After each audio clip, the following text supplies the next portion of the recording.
datang menghadap Tuhan dengan memohon berkat-Nya di dalam saat teduh. Mari kita mulai.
Bapa kami yang di surga, dengan kasih-Mu Engkau telah menjadikan kami, dan dengan kasih-Mu Engkau telah menjaga kami, dan dengan kasih-Mu Engkau juga hendak menjadikan kami sempurna. Dengan segala rendah hati kami mengaku bahwa kami tidak mengasihi-Mu dengan segenap hati, roh, jiwa, dan seluruh tenaga kami. Kami juga tidak mengasihi sama kami manusia, sebagaimana Kristus telah mengasihi kami. Memang Engkau di dalam kami, tetapi nafsu kami telah membuat kami lupa akan kehendak-Mu. Ampunkan kami Bapa, dan tolonglah kami, agar kami bertobat dari dosa-dosa kami, dan dari hidup kami yang salah itu. Pimpinlah kami dengan Roh-Mu, agar kami dapat berlaku seperti yang Engkau kehendaki, sehingga kami dapat masuk ke dalam kemuliaan yang sempurna daripada ciptaan-Mu, demi Yesus Kristus Amin.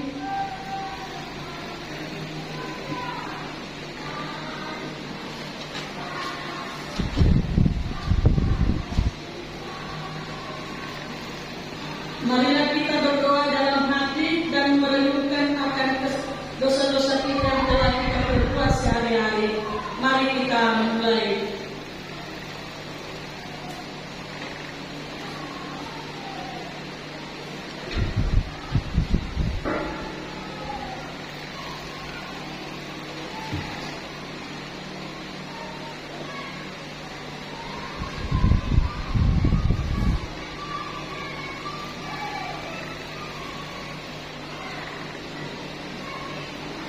Sabarlah kamu seorang terhadap yang lain, dan ampunilah seorang akan yang lain.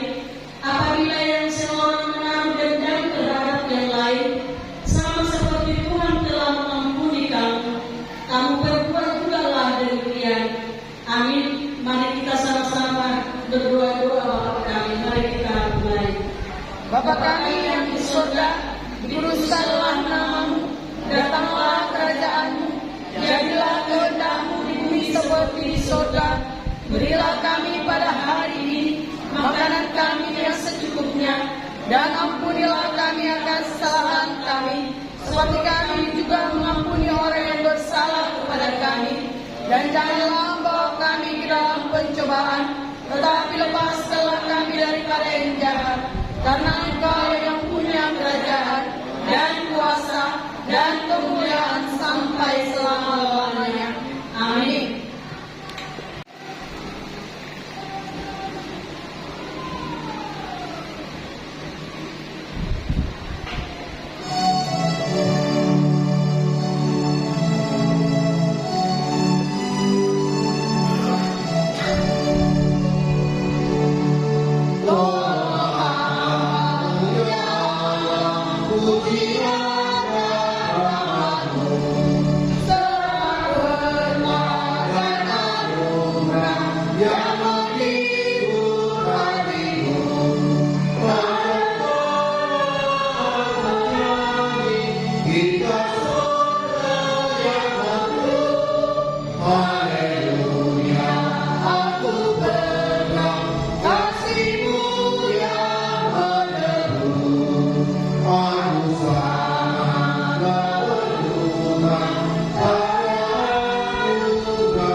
Mazmur 103 ayat 1 sampai dengan 13. Seperti biasa kita akan membaca secara bersponsorian, dan ayat yang ke-13 nanti kita bersama-sama.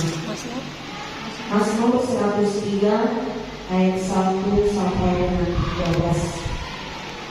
Pujilah Tuhan, hai jiwaku.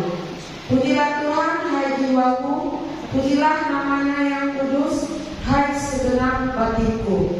Pujilah Tuhan, hai jiwaku, dan janganlah melupakan segala kebaikannya. Dia yang mengampuni segala kesalahanmu, yang menyembuhkan segala penyakitmu.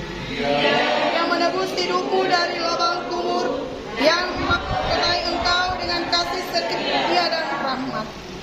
Dia yang memuaskan hasratmu dengan kebaikan, sehingga masa mudamu menjadi baru seperti pada burung rajawanmu.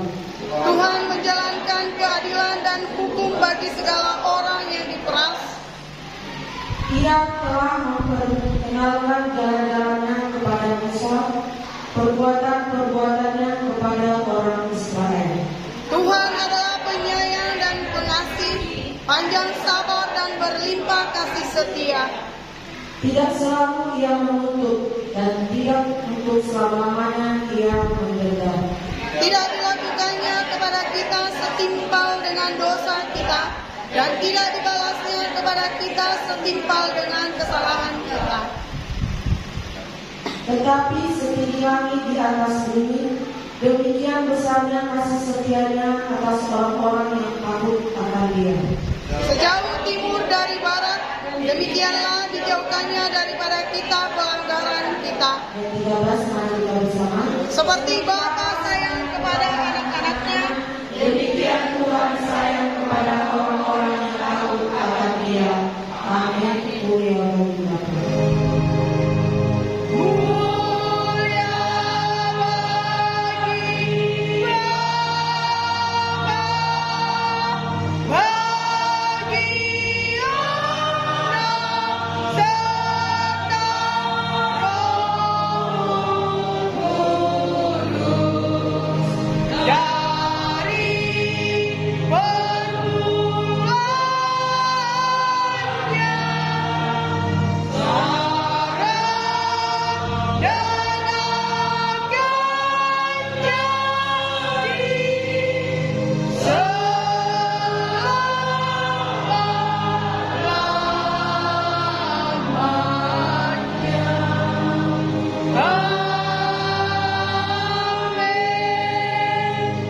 Bersama-sama dengan orang percaya segala abad dan tempat, marilah kita mengucapkan pengakuan iman rasuli kita.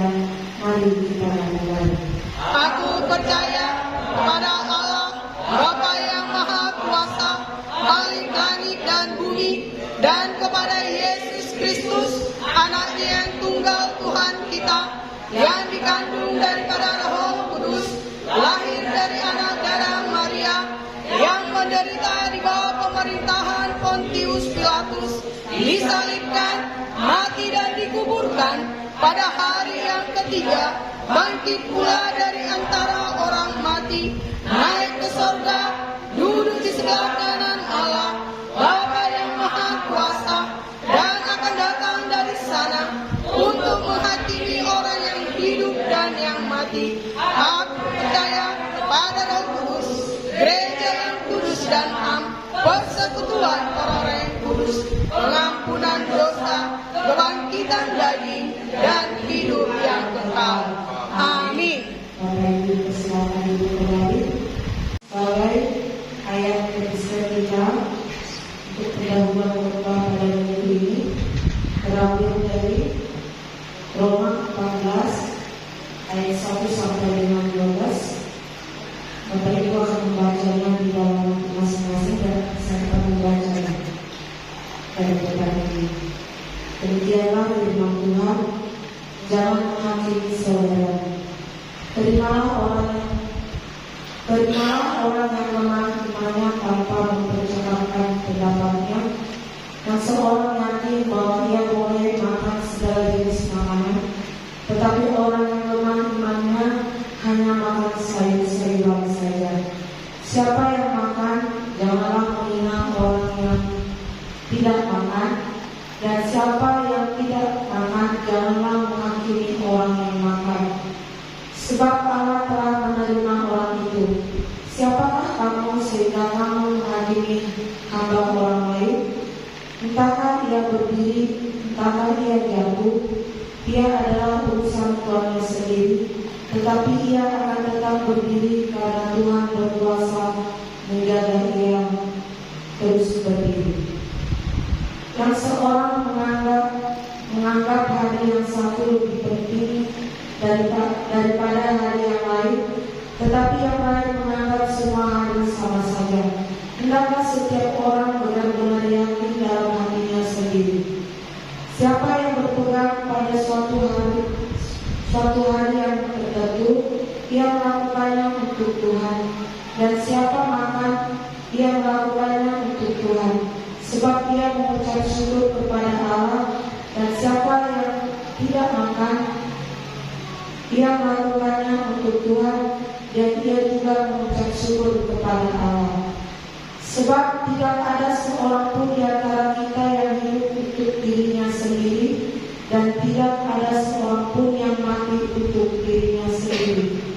Sebab jika kita hidup untuk Tuhan, dan jika kita mati kita mati untuk Tuhan. Jadi baik hidup atau mati kita adalah milik Tuhan.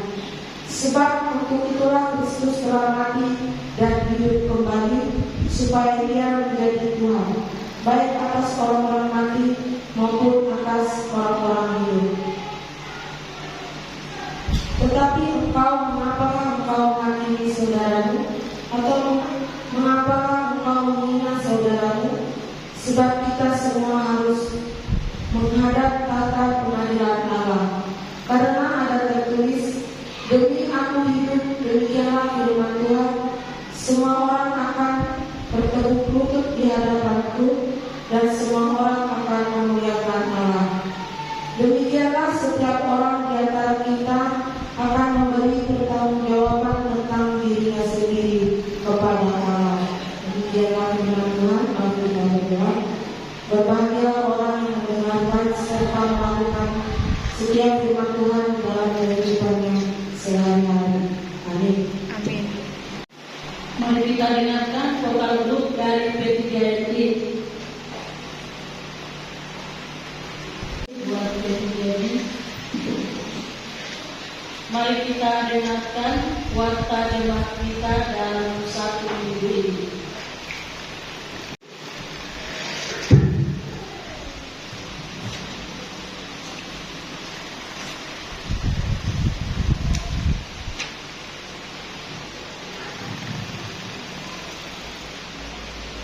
Salam Bapak Ibu yang terkasih. Salam. Kita masuk dalam warta jemaat. Warta jemaat Minggu 17 September 2023. Pimpinan jemaat dan seluruh majelis mengucapkan selamat datang dan selamat beribadah bagi kita semuanya. Secara khusus bagi jemaat yang baru pertama sekali beribadah di tempat ini, harapan kami minggu depan kita dapat beribadah bersama di gereja ini. Terima kasih, Tuhan memberkati. Amin.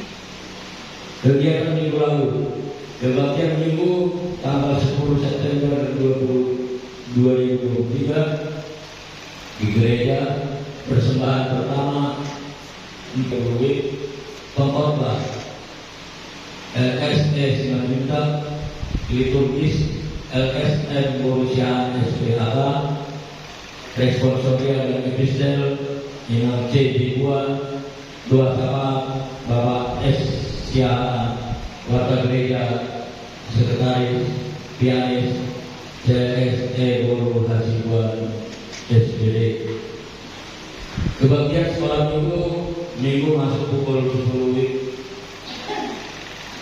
Kebaktian evangelisasi sektor selama Minggu tanggal 24 September 2023 masuk selesai ibadah minggu di rumah keluarga Opumela Sibarani Bulu Dia, pengkhotbah CNSE Bolu Hasibuan SBD, liturgis Imam Kevin Bolu Silota. Kebaktian PWNI hari Rabu masuk pukul 16 WIB.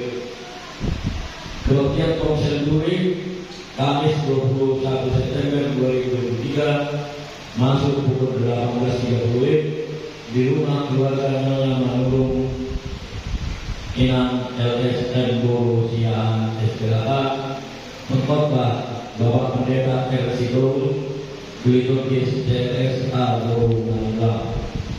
Kebaktian PDKI Sabtu masuk pukul 18 WIB. Kita masuk dalam perburuan Jalan Keras kilometer 4. Mari kita sama-sama menghadirinya. Boleh juga sektor kuli, tidak terkecuali, semua boleh datang. Karena kabar menandok Haji Pulang Mangido, Majilah Pulang Malaya. Karena keluarga ini telah mempersiapkan segala sesuatunya di sana. Haleluya. Amin. Mari kita hadiri. Kepada Bapak Ibu jemaat Tuhan, mari kita mulai mencicil atau melunasi tabungan Natal, karena bulan Desember semakin mendekat. Jadi kalau kita akan kepada keluarga Sahabat, anak kita dari Boswell Bandaikan yang menerima jumlah Amin. memperoleh jumlah itu ya sungguh sangat luar biasa di dalam perkuliahan.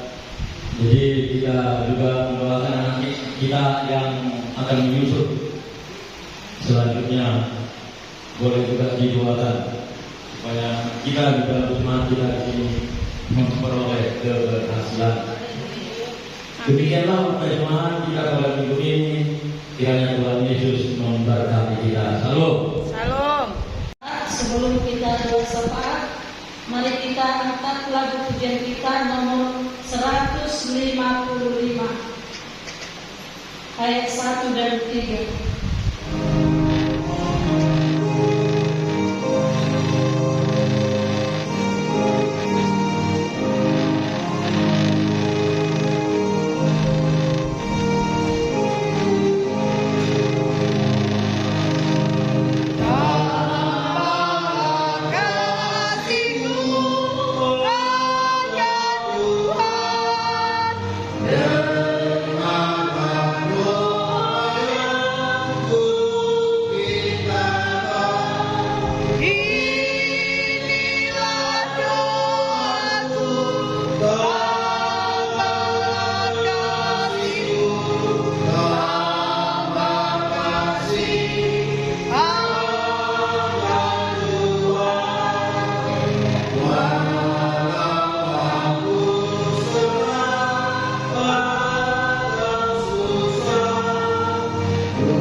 Tuhan Allah kami yang berkata yang berada di surga,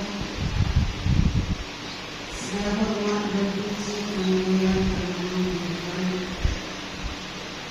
Di pagi hari dan jelang siang hari ini Tuhan, kami boleh merasakan jajaran-jajarannya sampai ke kelurahan juga Tuhan. Engkau yang senantiasa memberkati mereka.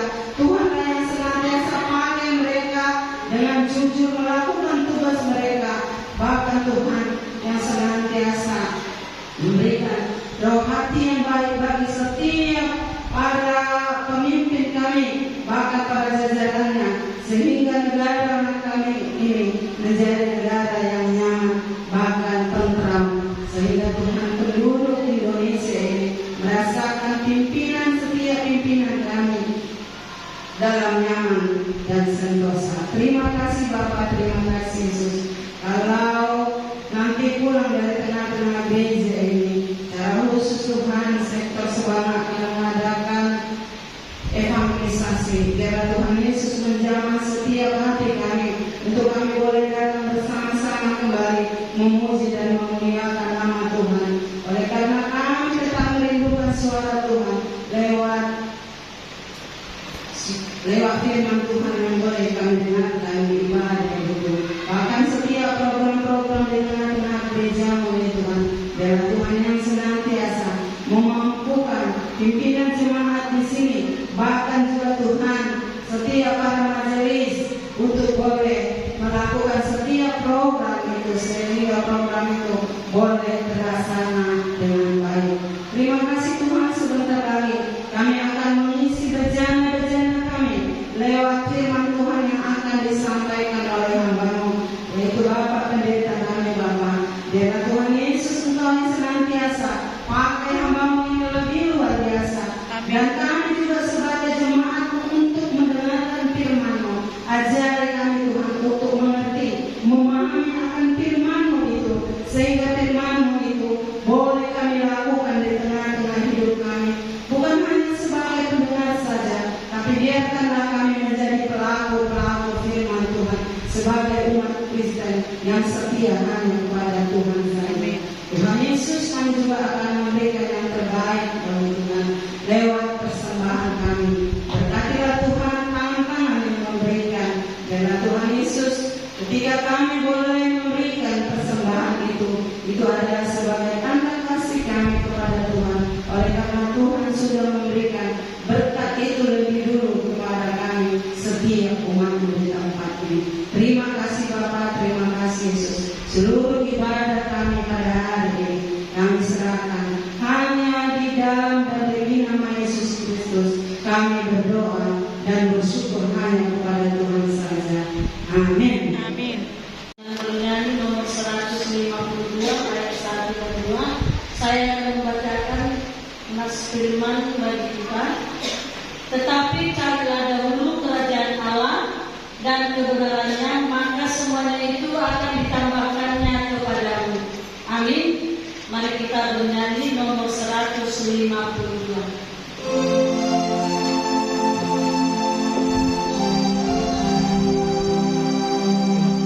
Jiwa raga ya Tuhan, padamu ku berikan, dan sepanjang umurku aku jadi hamba-Mu. Ku serahkan hidupku agar jadi milik-Mu. Ku serahkan hidupku agar jadi milik-Mu.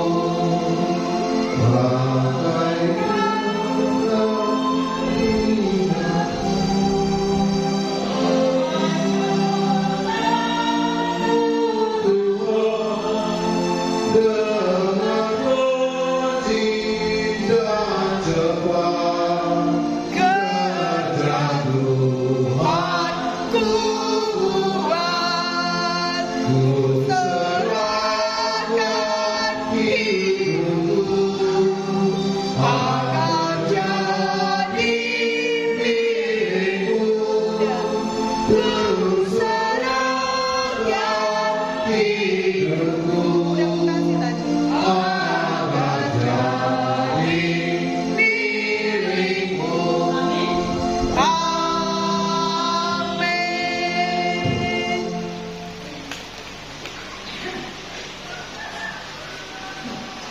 Mari kita serahkan persembahan kita ini. Mari kita bernyanyi, mohon Tuhan memberkati.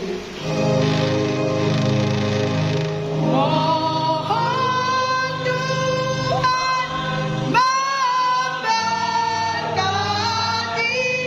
persembahan kami ini, agar dapat digunakan untuk kemuliaan Tuhan. Amin. Firman Tuhan sebagai senjata kita di dalam kehidupan kita sehari-hari. Sebelum kita mendengarkan firman Tuhan, mari kita bernyanyi nomor 92 ayat 1 dan 2.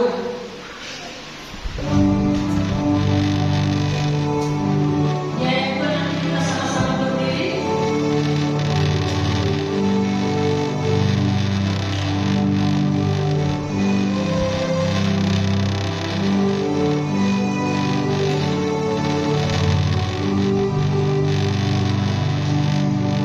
Kasih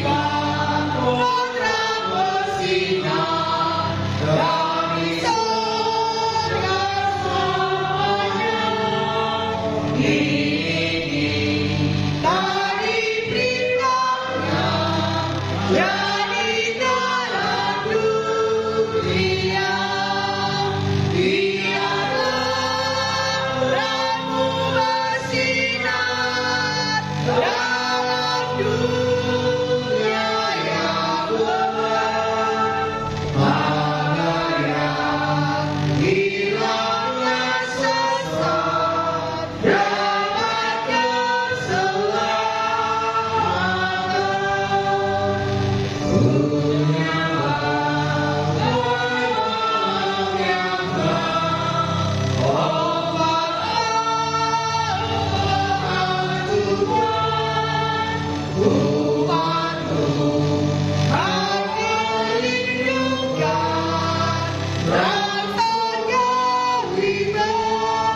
Ingat, biarlah rohmu bersinar dalam dunia yang gelap, agar yang hilang dan sesat dapatkan keselamatan.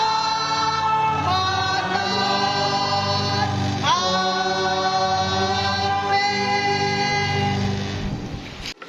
Akan memerah hati dan pikiranmu di dalam merenungkan firman Tuhan. Bapa kami yang surga, kami mengundang Roh Kudus-Mu agar membuka hati dan pikiran kami, sehingga Roh Kudus yang menolong supaya kami dapat mengerti, dapat memahami, mengimani dan melakukan firman Tuhan. Berfirmanlah Tuhan bagi kami, karena kami telah siap mendengar Tuhan berbicara kepada kami masing-masing. Di dalam nama Yesus kami telah berdoa dan mengucap syukur kepada Tuhan. Haleluya. Amin. Salam Bapak Ibu. Apa kabarnya?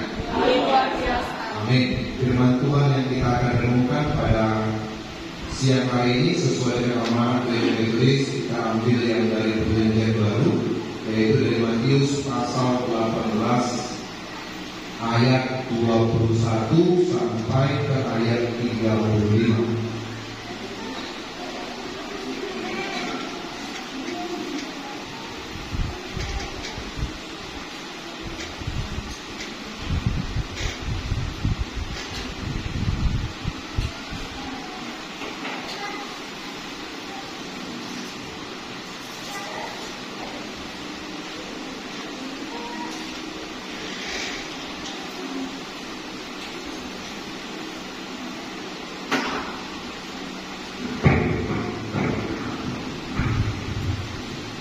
Matius pasal 18 ayat 21 sampai 35.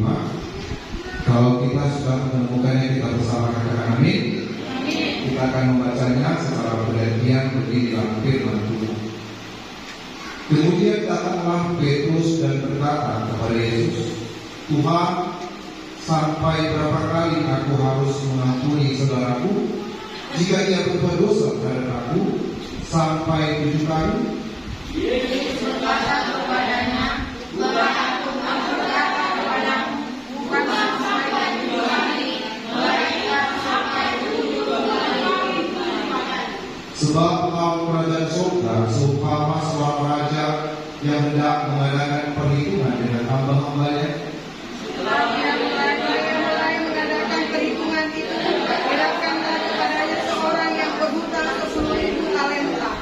Tetapi karena orang itu tidak mampu melunaskan hutangnya, raja itu memerintahkan supaya ia dijual beserta anak istrinya dan segala miliknya untuk membayar hutangnya.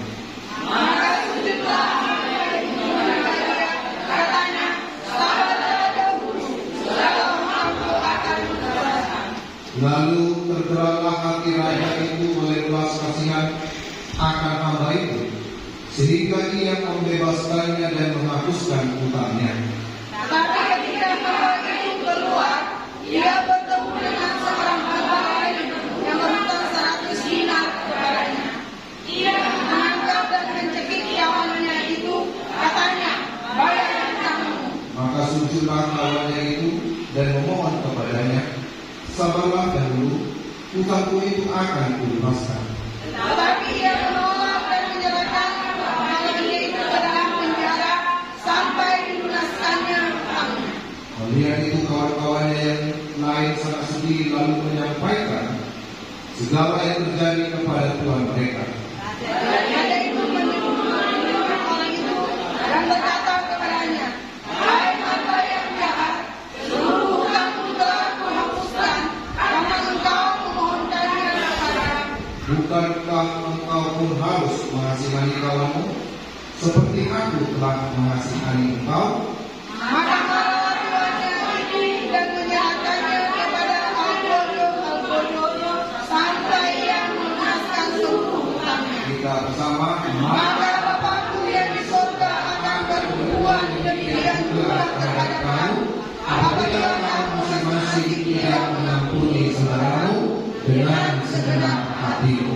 Amin. Bapak Ibu yang dikasih oleh Yesus, tema kita pada siang ini yaitu susahnya mengampuni. Ya. Susahnya mengampuni. Ya Bapak Ibu, hari ini saya ada bawa telur ular. Telur apa? Nah, setelah banyak melihatnya ya. Ini telur ayam, bukan telur ular. Jadi kalau telur ular, mana lah mereka besar telur ular di sebagainya kan. Nah. Jadi di sini ada dua buah telur. Ini telur ayam ya. Jangan dimulai lagi ya.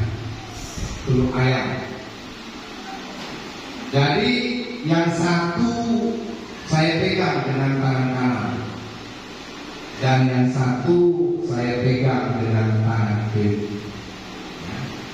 Pertanyaannya Bapak Ibu, kalau kedua telur ini saya goncang-goncang, apa yang terjadi?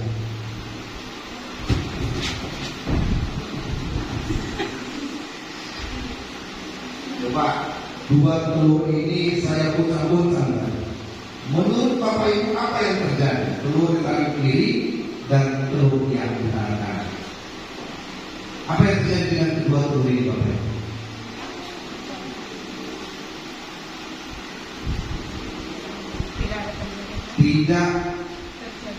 Tidak terjadi apa-apa.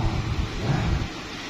Artinya baik telur yang di sebelah kanan dan juga telur yang di sebelah kiri tidak ada mengalami perpecahan. Ya. Tidak ada yang mengalami kerusakan. Jadi kalaulah kedua telur ini saya masukkan ke dalam satu wadah. Ini wadahnya. Inilah wadah dengan pendeta yang sudah habis belajar. Saya masukkan telur yang pertama, lalu saya masukkan telur yang kedua. Setelah itu saya akan tutup wadah ini. Lalu apakah yang terjadi kalau kedua telur yang dalam satu wadah ini saya goncang-goncang?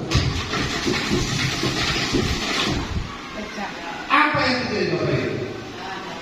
Pecah. Ya. Nah ini ada pecah. Nanti kalau ada yang mau nggak apa. Ya. Mengapa bisa pecah? Karena itu jawabannya. Karena kedua telur ini tinggal dalam satu wadah. Maka ketika kedua telur ini tinggal dalam satu wadah, ya, ia bisa saling melukai, ia bisa saling memecahkan. Berbeda dengan saat dua telur itu tadi, saya pegang di tangan yang berbeda dan berjarak antara satu dengan yang lain. Tentu mereka tidak akan saling melukai. Maka kalau boleh Bapak Ibu saya bertanya, kira-kira kapan terakhir Bapak Ibu merasa tersakiti? Kapan kira-kira Bapak Ibu terakhir merasa tersakiti? Bapak Ibu yang dikasih Yesus, pertanyaan Petrus adalah juga ternyata pertanyaan setiap kita yang merasa tersakiti hari ini. Petrus bertanya kepada Yesus, Tuhan, sampai berapa kali aku harus mengampuni saudara jika ia berbuat dosa terhadap aku? Lalu Petrus melanjutkan, sampai 7 kali kan? Jadi Bapak Ibu sambil kita mengingatkan, ya, firman Tuhan pada hari ini, ya, adalah sambungan firman Tuhan minggu lalu. Hanya minggu lalu, ya, Inang Melinda ambil dari PL, tetapi kalau diambil dari PG, Ya, yang lalu itu adalah tentang Matius pasal 18, ya, ayat yang ke-15 sampai dengan ayat yang ke-20, yaitu tentang menasihati sesama saudara. Artinya kalau minggu sebelumnya itu adalah tentang pengucilan. Jadi kalau dikatakan minggu lalu oleh khotbah, kalau ada sesamamu yang salah, tegurlah dia dengan pertama 4 mata. Tapi jangan dibuat plesetan. Gimana tuh abang kalau dia pakai kacamata? Jangan itulah. Ya. Lebih dari 4 mata mam. Itu adalah di mata kaki. Jangan dipleset-plesetkan. Tahap pertama apa? Tegurlah dia dengan 4 mata. Kalau enggak diterge, bawa saksi. Bisa 6 mata. Tapi jangan pakai mata. Nah, itu kan. Kalau pakai mata, risiko dia. 6 mata, atau boleh 8 mata. Tapi kalau tidak memperdukan, tahap ketiga katanya. Adakanlah dia di hadapan jemaat. Ya, kalau dalam gereja kita disebut dengan pengakuan dosa kan. Karena dia sudah berdosa, mesti diperhadapkan di depan jemaat untuk mengakui kesalahan. Itu biasanya diperuntukkan kepada pasangan yang sudah ambil dulu sebelumnya. Tapi kalau masih begitu tidak berjemaat, sudahlah. Anggaplah dia sebagai pemucukai atau orang yang tak kenal Allah. Itu tentang pemucilan. Maka berlanjut dengan hal itulah Petrus bertanya, lalu kalau begitu, berapa lama, berapa kali kita harus mengampuni saudara kita? Apakah sampai 7 kali? Sebenarnya Bapak Ibu berbicara tentang angka, mengapa muncul angka 7 bagi Petrus? Kan perlu juga kita tahu. Artinya itu tidak selalu tiba-tiba angka 7 sih, kenapa ada angka 8, kenapa tidak ada 9? Angka 7 Bapak Ibu itu merupakan angka keramat bagi orang Yahudi. Sama seperti angka 5 bagi orang Indonesia. Di angka 5 bagi orang Indonesia itu angka keramat, yaitu Pancasila. Sehingga tentu sebabnya mengapa muncul perkataan Petrus yang mengatakan sampai 7 kali, ya, dan itu merupakan ada keramat. Bapak Ibu misalnya bisa lihat dalam Alkitab, ya, bahasa 7 kali ini ada puluhan kali muncul di dalam perjanjian lama. Ambillah contoh, ya, kalau kita ambil dari Kejadian 33 misalnya ayat yang ketiga. Kejadian 33 ayat yang ketiga dikatakan, dan dia sendiri berjalan di depan mereka, dan dia sujud sampai ke tanah 7 kali, hingga ia sampai ke dekat kakaknya itu. Nah, ini tentang Yakub dengan Esau kan? Kenapa mesti 7 kali Yakub bersujud di depan Esau? Kenapa tidak 6 kali? Cukup. Kenapa mesti 7 kali? Itu yang pertama. Atau dalam Imamat 4 ayat 6 misalnya kita dapat lihat, imam harus mencelupkan jarinya ke dalam darah itu dan memercikkan sedikit dari darah itu 7 kali di hadapan Tuhan di depan tabir penyekat tempat kudus. 7 kali. Lalu misalnya kita mau lompat, ya, ke kitab-kitab lain. Contoh dari Yosua 6 ayat 15 berkata, tetapi pada hari yang ke-7 mereka bangun pagi-pagi ketika fajar menyingsing dan memiliki kota 7 kali dengan cara yang sama. Hanya pada hari itu mereka memiliki kota itu 7 kali. Ini ketika orang Israel akan menghancurkan Yeriko. Kenapa mesti 7 kali? Mudah-mudah saja. Kalau 6 kali tidak boleh kan? Atau sudah capek, cukuplah 6,5 kali. Jadi tidak dari start sampai finish, dari start katakan udah balik lagi ke start. Jadi angka 7 kali itu merupakan angka keramat bagi orang Yahudi. Maka tentu Bapak Ibu yang dikasih oleh Yesus, kalau menurut ukuran orang Yahudi, para rabi juga mengajarkan bahwa seorang Yahudi harus mengampuni dosa yang diulang sebanyak 3 kali. Dan setelah itu tidak perlu lagi pengampunan. Jadi rabi-rabi itu memang mengajarkan begitu. 3 kali saja pengampunan itu. Apa dasarnya? Para rabi mendasarkan ajarannya pada nubuat Amos, yaitu Amos 1 ayat yang ketiga. Siapa yang bisa buka dengan cepat dan baca Amos 1 ayat 3, saya kasih 1 telur. Nah, Amos 1 ayat 3, saya kasih 1 telur. Ini telur yang mahal, tapi Inilah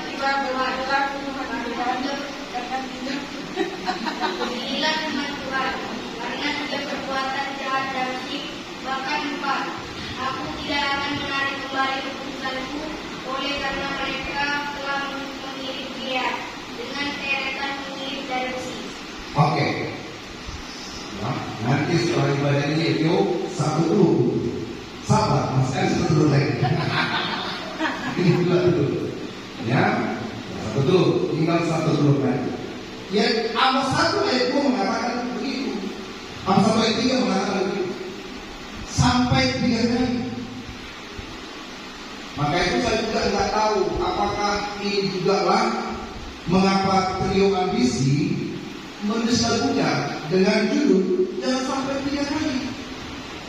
1 kali kau sakiti hatiku, masih ku maafkan. 2 kali masih apa? Tapi jangan sampai 3 kali.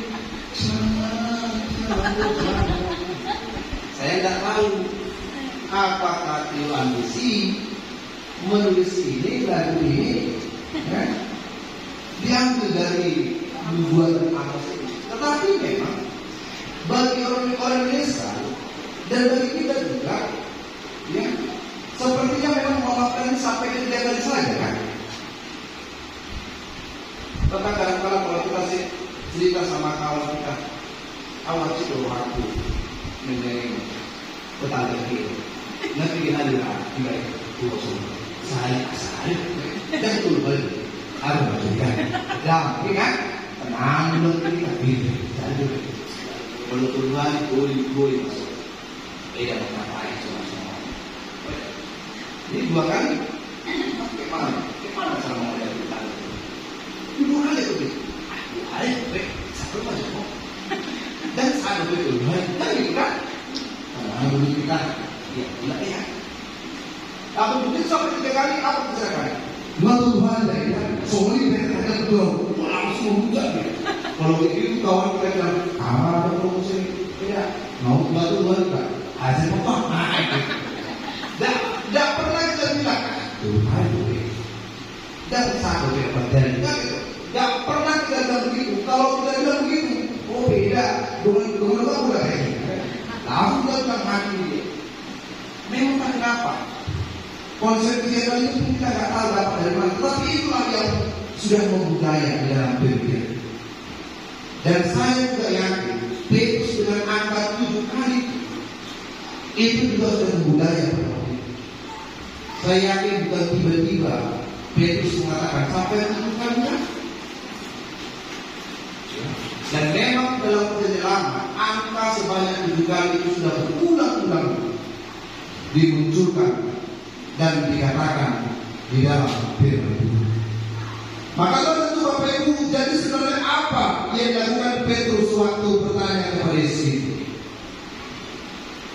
Ia sudah melipat gandakan ukuran standar yang berlaku pada waktu itu plus tambahan bonus 1 kali. Amos 1 ayat 3 akan mengatakan begitu. Sampai 3 kali. Oh, jadi Petrus berpikir begini. 3 kali. Itu yang dilakukan oleh para rabi. kali 2, 6, itulah tambahkan plus 1, 7. Jadi seakan-akan di sini memang Petrus sepertinya memunculkan tentang kemurahan hatinya. Sempurna, kalau sampai 7 kali. Lalu Bapak Ibu tidak usah berubah lagu trio ambisi itu sampai 7 kali. Bingung nanti Bapak Ibu apa dengan saya ini. Sehingga bagi Petrus inilah perkataan Yesus juga tentang berjalan 2 mil lebih banyak lagi dan memberikan pipi kiri. Petrus juga tentu masih ingat ketika Yesus mengatakan, kalau musuhmu mengajak engkau berjalan 1 mil, ajak dia 2 mil. Dia tahu kemana keuangan tadi. Kalau ada samamu yang melampar pipi kananmu, berikan pipi kiri. Pasti Petrus masih ingat perkataan Yesus. Maka ketika ditanya, Tuhan berapa kali aku harus mengampuni kesalahanku? 7 kali kan? Tetapi ternyata Bapak Ibu yang menarik adalah ketika Tuhan Yesus justru memberikan ukuran yang jauh sangat tidak dimengerti oleh pikiran orang Yahudi pada waktu itu. Dan jawaban Yesus juga ternyata pasti tak masuk dalam pikiran kita hari ini.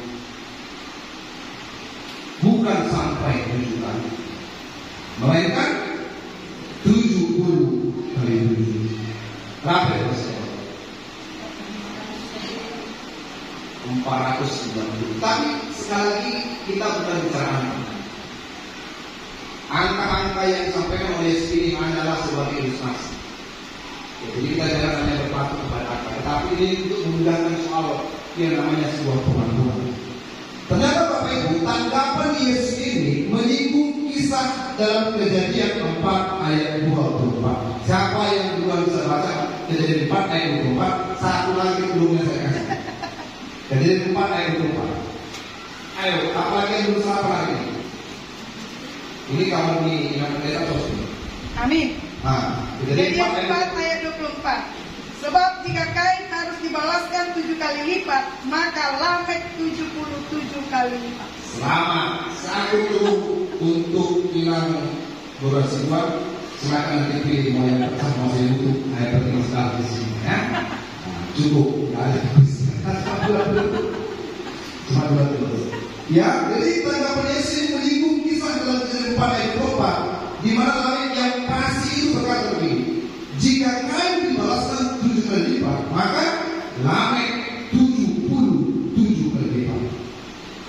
Bapak Ibu, Lamek orang fasik mengaku telah membalas dendam lebih banyak lagi pada orang yang telah memukulnya, pada orang yang telah melukainya, daripada yang pernah Tuhan berikan kepada Kain. Gara-gara Kain membunuh adiknya Habil. Cuma saja membunuh Kain, hanya sampai 7 kali saja hukuman itu kepada Kain. Tapi Lamek, lebih banyak daripada yang diberikan oleh hukuman Allah kepada Kain, hanya gara-gara Kain telah membunuh adiknya Habil. Jadi di sini Bapak Ibu, Yesus memberikan contoh buruk Lamek ini dengan mengajarkan kepada para muridnya untuk mempraktekkan pengampunan yang murah hati ketika saudara mereka menyakiti mereka. Maka itu kalau seperti layaknya seorang guru, Yesus ini kemudian mengajar Petrus dan kita juga pada hari ini melalui sebuah perumpamaan. Perumpamaannya kita dapat simak, yaitu dikatakan tadi seorang hamba memiliki utang 10.000 talenta kepada sang raja.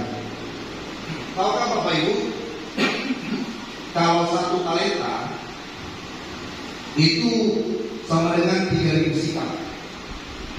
Jadi 3.000 sikal itu sama dengan 6.000 dinar.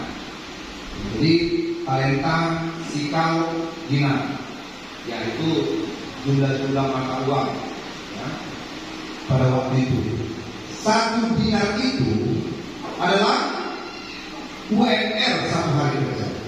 Jadi kalau kita hitunglah, jika UMR berkalis tahun 2023, ya, yaitu 3,6 juta rupiah, saya tidak percaya 3,6. UMR berkalis tahun ini sekitar ya 3,5 sekian. Jadi UMR berkalis nomor 2 tertinggi di Riau setelah Dumai. Dumai sekarang UMR-nya sudah 3,7. Yang kedua berkalis. Jadi kalau UMR berkalis itu 3,6 juta rupiah, maka coba itu berapa besar Singapura itu hutang kepada raja. Itu sangat besar hutangnya ini. Contoh, jika hari kerja dihitung sebanyak 25 hari, maka hasilnya adalah 6.000 dinar dibagi 25 hari dalam sebulan, tentu dapatnya 240. Itu artinya 240 bulan. Sedangkan UMR berkalis 3,6 juta per bulan. Maka kalau 3,6 juta dikali 240, hasilnya tentu 864 juta. Dengan angka 864 juta itu kan sudah hampir 1 miliar utang Singapura itu kepada raja. Banyak nggak? Banyak kan? Utang 8 miliar luar biasa itu banyak. Tetapi Bapak Ibu jangan dulu kita terlupakan dalam hal itu. Perhitungan itu baru menghitung bilang utangnya sebanyak 1 kali. Tetapi Yesus katakan berapa utangnya? 1.000 talenta, 10.000 talenta. Jadi 864 juta yang sudah banyak itu masih harus dikalikan lagi sebanyak 10.000. Jadilah 8 miliar itu. Siapa dah? Luar biasa punya utang seperti itu. Maka ada penafsir yang berkata, kalau ada orang atau seorang hamba yang punya utang seperti ini, Bapak Ibu jangan berpikir kalau hamba itu enggak. Tidak mungkin budak punya utang sebesar 8 miliar. Maka ada penulis yang mengatakan, jangan-jangan hamba ini adalah seorang gubernur. Dan memang pada masa itu seorang gubernur harus memberikan upeti kepada raja. Gubernur itu adalah hamba raja. Biasa. Karena raja yang menentukan si A gubernur negeri A, si B gubernur negeri B, si C gubernur negeri C. Jadi setiap gubernur ini harus kasih upeti kepada raja. Maka bisa selesai utang. Matius 18 ayat 27 mengatakan, lalu tergeraklah hati raja itu oleh belas kasihan, sehingga ia membebaskannya dan menghapuskan hutangnya. Siapa yang tak degah dengan hutang yang sangat besar itu, lalu akhirnya dikatakan hutangmu telah kubudi, pasti akan ada sukacita, akan ada damai sejahtera, akan ada kebahagiaan. Utang yang tak sanggup kita bayar ternyata dihapuskan. Dan itulah yang diterima oleh hamba yang pertama itu. Lalu hamba yang pertama itu kita disebut akhirnya ke depan sebagai hamba yang jahat. Begitu pada akhirnya hamba yang jahat itu ketemu lagi dengan kawan. Wah, sebab-sebab dia kata, baik. Sedihnya kawan bangsa. Jadi ada juga kalau kawannya ini adalah bupati, maka punya hutang bisa sebesar itu, tapi itu dari gubernur. Kan kayak gitu ya struktur negeri ini kan. Ya, bangsa ini kan raja, gubernur, bupati, dan camat, kan? Pastilah setiap bupati-bupati yang dari provinsi punya setoran upeti pada waktu itu. Lalu gubernurnya juga punya upeti kepada raja. Utangnya kan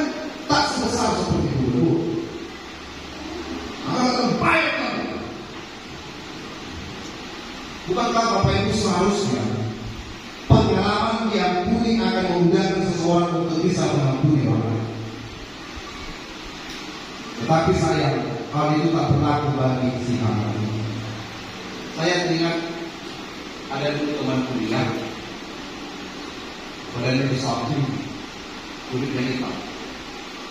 Jadi kami kalau di teologi ada satu mata kuliah namanya pastoral counseling. Ya.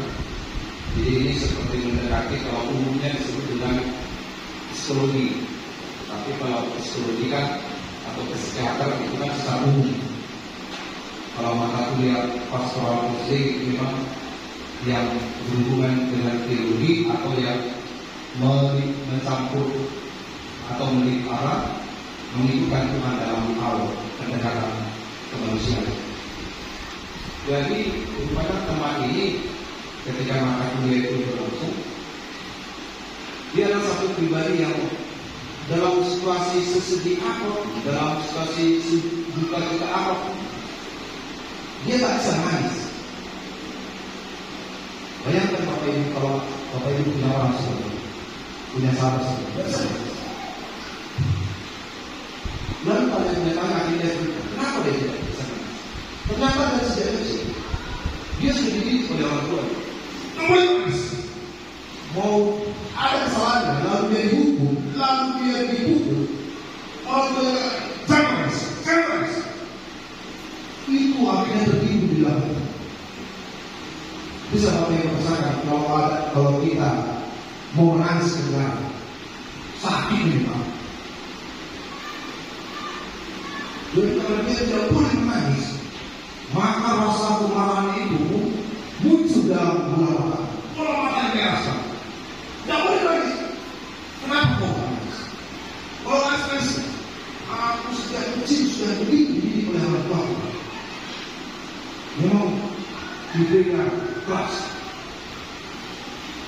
Makanya saya tak tahu apakah akhirnya dia lumayan. Akhirnya Bapak Ibu begini. Kita sebagai orang tua jangan latih anak kita untuk tidak menangis. Bukankah menangis akan memberikan ketenangan hati, pikiran dan jiwa kita? Manfaat menangis itu banyak. Secara medis menangis itu juga akan membuat mata kita menjadi bersih, hati kita akan lebih tenang. Kalau Bapak Ibu menangis saja, mau selama anak-anak, kecuali kalau anak kecil, disini tengok ada air matanya, jangan bersih. Kayak Pak RT sebelah, itu punya modus itu Bapak Ibu modal itu sudah. Tapi jangan larang anak kita nangis. Bukan disiplin seperti itu. Itu efek yang luar biasa ketika dia dewasa. Mas asal dua tidak bisa nangis. Dan merotok itu. Jadi meninggalnya orang yang kasihnya karena nangis itu. Maka timbullah satu karakter sifat yang keras. Kalaulah seorang perempuan menikah dengan laki-laki seperti itu, bertahan. Jadi menangis itu normal. Yesus pun pernah menangis. Gak usah marah-marah anak kita menangis. Apalagi kopi yang gue dikasih kopi orang nangis. Lebih kesalahan kita kalau dia tak nangis. Nah dia tuh nangis. Kalau dulu kembali ketemu ini ketemu, nah itu bahaya. Nikmatilah. Ya. Sehingga itu Bapak Ibu yang dikasih Yesus, kegagalan sampai itu adalah ketika ia berjumpa dengan satu peristiwa di mana ia bisa menunjukkan belas kasih yang sudah diterimanya kepada seorang yang membutuhkan apa yang telah atau baru saja dia terima. Dialah Bapak Ibu perbandingannya. Diampuni 6.000 dinar, lalu gagal mengampuni yang hanya 100 dinar. Jadi dengan perhitungan yang sudah kita lakukan di atas, maka perbandingannya adalah diampuni 8.640.000.000, gagal mengampuni yang hanya 360 juta. telah dibuktikan utangnya 8 miliar 640. Tapi tidak bisa memaafkan atau mengampuni atau membuktikan utang kawannya yang hanya 360 ribu. Dan ayat 22 mengatakan itu jahat. Memang kan kadang-kadang begitu kita. Saya berutang kepada saya. Kadang-kadang ada saja dengan si dia berutang juga kepada saya. Kita berutang kepada orang lain, tapi orang lain juga ternyata ada juga yang berutang kepada kita. Jadi kalau utang itu sudah diampuni, utang itu sudah dilunasi, masa aku terima juga utang sesamaku yang dibenci daripada utang yang berbeda. Kita semua tentu tidak mau mengulangi kesalahan yang telah ditunjukkan oleh si hamba jalan. Sejarah tentu Bapak Ibu, pertanyaannya adalah bagaimana aku bisa mengampuni? Saya tertarik dengan Matius 18 ayat 34. Ayat 34 dikatakan, marahlah tuannya itu dan menyerahkannya kepada al-guju sampai ia melunaskan seluruh utangnya. Saya mau tanya Bapak Ibu dan ketiga, menurut Bapak Ibu pengertian al-guju itu seperti apa? Al-guju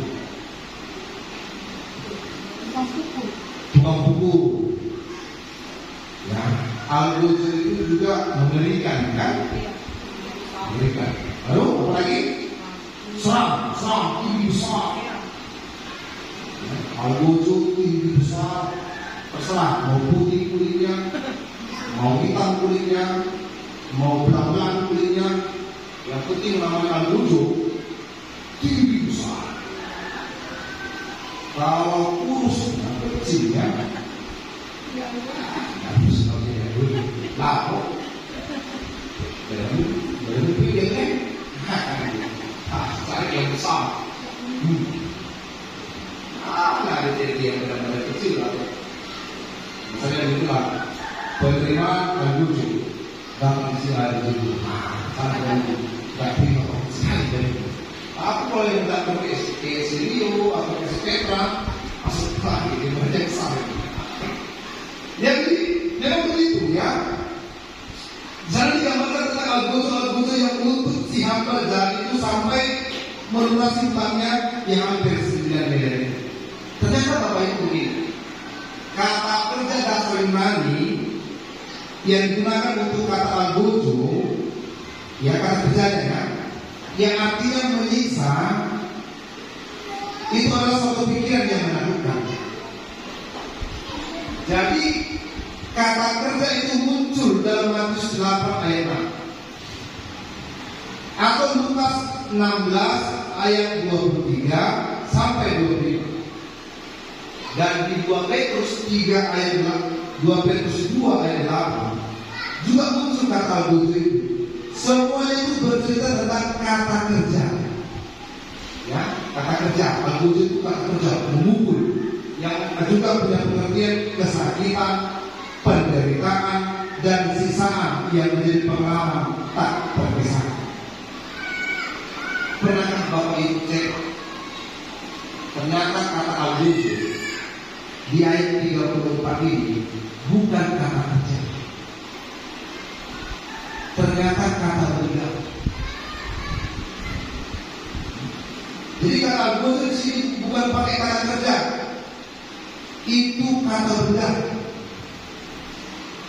Atau dengan kata lain, Yesus yang mau menggambarkan apa jadinya bila seseorang memilih untuk tidak mengampuni. Maka al-guju itulah yang akan menghajar dia. Al-guju itu adalah kata begal. Artinya yang dikatakan oleh Yesus, ketika orang tidak mau mengampuni, ia akan selalu dihantui oleh pikiran-pikiran yang menyiksa, merasa selalu menderita, dan kegelisahan yang selalu menyakiti diri sendiri. Itulah al-guju kita, al-guju kita. Kalau kita tidak mau mengampuni, kita tidak diserahkan kepada kata kerja, dipukul, disapu, ditindas. Al-guju kita itu ternyata adalah pikiran-pikiran yang menyiksa, hati yang tunda belakang, Itu yang membuat kita tersakiti. Kalau Bapak Ibu hanya karena ada satu masalah membuat Bapak Ibu tersakiti, cepat-cepat lepaskan kamu.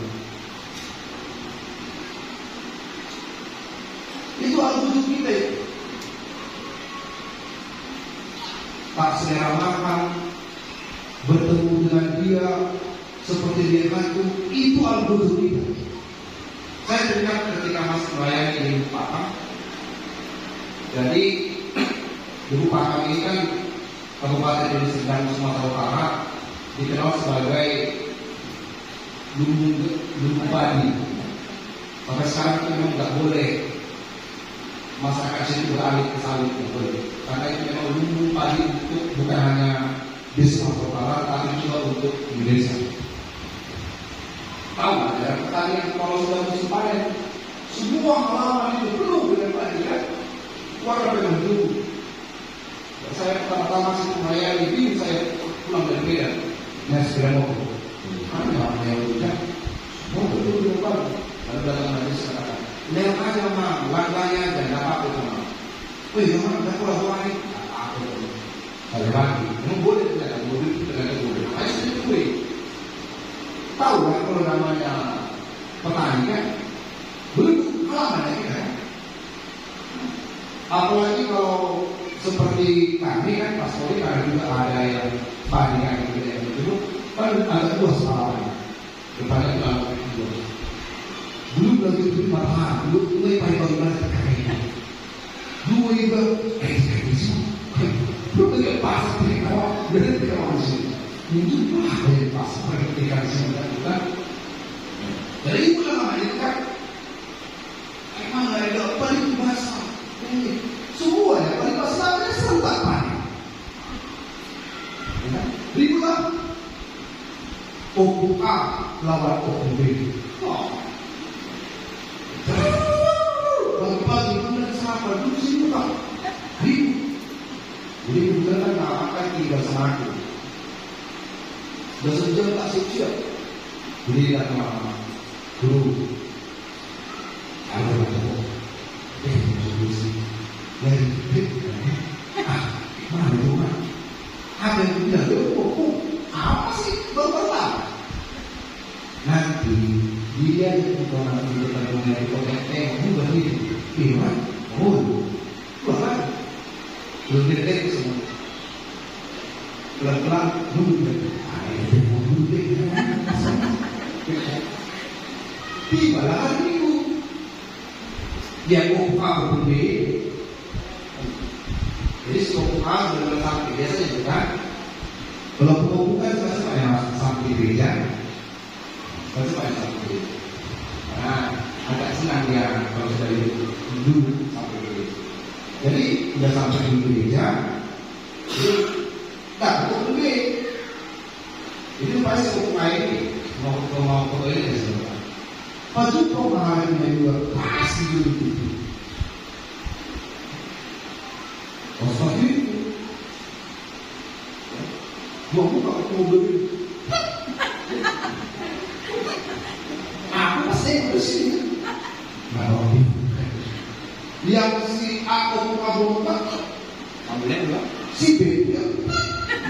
Rupanya tak pernah tiap pintu.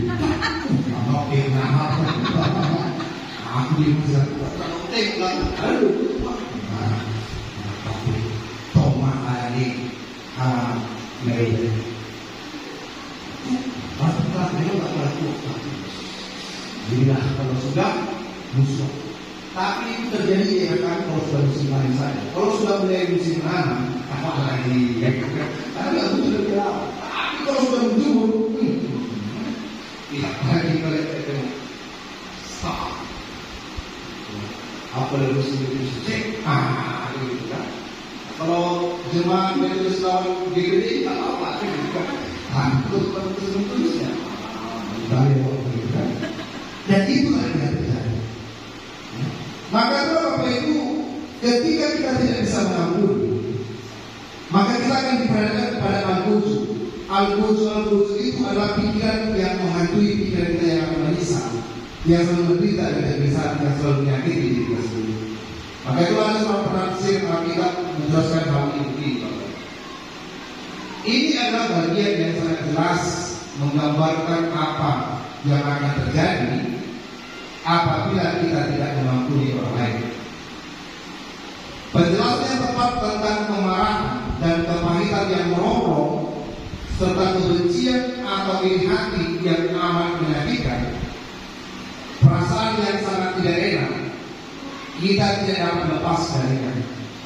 Kita sangat merasakan adanya jurang pemisah dengan orang tersebut, dan setiap kali kita memikirkannya, kita merasakan adanya api kemarahan dan kebencian yang menggerogoti kedamaian dan ketenangan itu.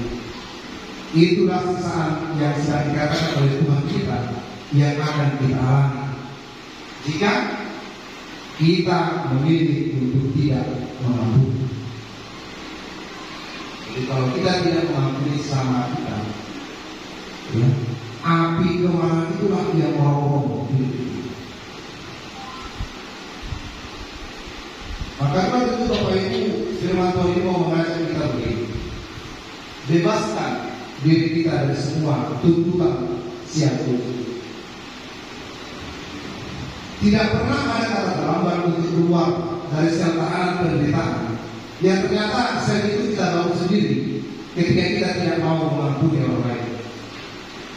Segeralah keluar dari sel tahanan penderitaan dan kepahitan yang kita buat sendiri. Ampuni saja. Saya teringat dengan satu anak dosen pastoral kami. Jadi selalu saja dia diajak oleh orang, sudahlah, ampuni saja, boleh tidak. Jadi memang sering saya dengar dari dia, Pak, aku mengampuni aja, Pak. Cuma karena dia Pak, daripada gila aku, iya benar. Siapa yang bilang kalau kita mengampuni atau yang tidak mengampuni?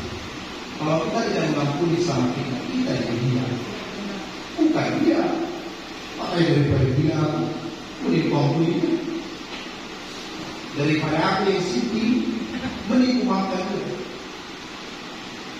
Jadi jangan tambahkan jumlah orang gila di sebagainya. Cukuplah yang marga pada yang selanjutnya, ya. Selalu setiap kali pasang saja di depan apa CEO bersama. Aku setiap aku dengar suara itu semangat. Atau siapa itu yang urus kecil si Dulfan ya? Itu kalau setiap hari Minggu, mendengar mamaknya yang bertulis. Televisi itu kalau setiap hari Minggu, itu tinggal sepulang. Dia kalau sudah pulang berikan Katolik sampai dia bersih gereja dikasih. Ada yang kasih 50.000, ada yang kasih banyak orang itu per hari Minggu. Lalu yang kemarin yang tak nampak lagi, yang ini dia pakai hijau. Jual kami dari Sabang sampai ke Ojeko. Tak kemana sekarang? Dari Ojeko itu pulang lagi jalan kaki. Nek apa dari sekolah dulu. Pernah saya tengok di Cari Yosef juga. Sibuk-sibuknya orang kerja orang sekolah kan. Jalan aja. Kita perlu belajar kan. Titik selalu dia. Karena saya mau berita. Aku baru bilang untuk saya semangat. Buntu di sini. Terus kalau mungkin belajar. Dipikirnya hotel di Pajero itu. Tidak ada sebut. Akhirnya dipikirkan. Ayo itu tapi. Itu saya katakan. Satu lagi katanya ada seterusnya. Yang tinggi-tinggi itu urus. Itu jalan. Sekarang sama 30 dalam dulu. Sisi lainnya. Sekarang sampai sudah selama-sama. Jangan lagi kata. Itu cukup. Jadi daripada kita gila ampuni. Daripada kita gila maafkan. Lupakan kesalahan. Mulailah hidup baru yang jauh lebih baik dibanding hari. Maka Bapak Ibu, pengampunan adalah kunci untuk bebas dari akar kepahitan yang berat. Anda mengampuni bukan demi mereka. Anda mengampuni ampuni agar racun itu tidak terus merusak kehidupan Anda. Jika seseorang telah melakukan hal yang sangat salah terhadap Anda, jangan izinkan mereka terus menyakiti Anda dengan bergantung terus padanya. Anda sama sekali tidak sedang menyakiti mereka. Anda hanya menyakiti diri Anda sendiri. Saat Anda mengampuni, Anda tidak sedang melakukannya untuk orang lain. Anda sedang melakukannya untuk kebaikan Anda sendiri. Supaya kita tidak salah konsep. Dendam merusak diri, bukan merusak orang yang kita benci. Jadi jangan salah pemahaman seperti itu. Memang dunia kan sepertinya mengatakan begitu. Kalau aku bencikan dia, pasti itu. Nyata Yesus saja pun sudah katakan begitu. Dalam ilmu yang kami pelajari, memang mengajarkan begitu. Kalau kita mau bebas dari nafsu, kalau kita tidak mau gila, ampuni, maafkan. Sekali lagi, jangan tambah orang gila selamat. Jadi muncul saya pada semua jadi muncul betul juga. Ya. Jadi sekalipun susah mengampuni, tetapi bukan mustahil kita tidak bisa mengampuni. Amin. Kita berdoa. Bapa kami yang surga, kami mengucap syukur dan terima kasih atas meresponi firman Tuhan. Kita akan bernyanyi dari nomor 33 ayat 1 sampai 3. Ayat 1 sampai 3. Nanti ayat 3 kita bangkit berdiri.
Kita akan mengakhiri ibadah kita.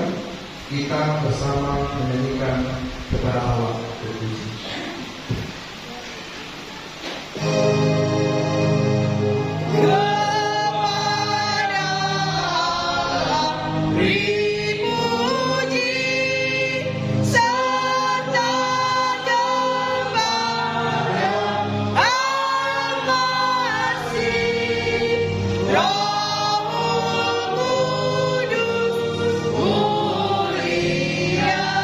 Muliakan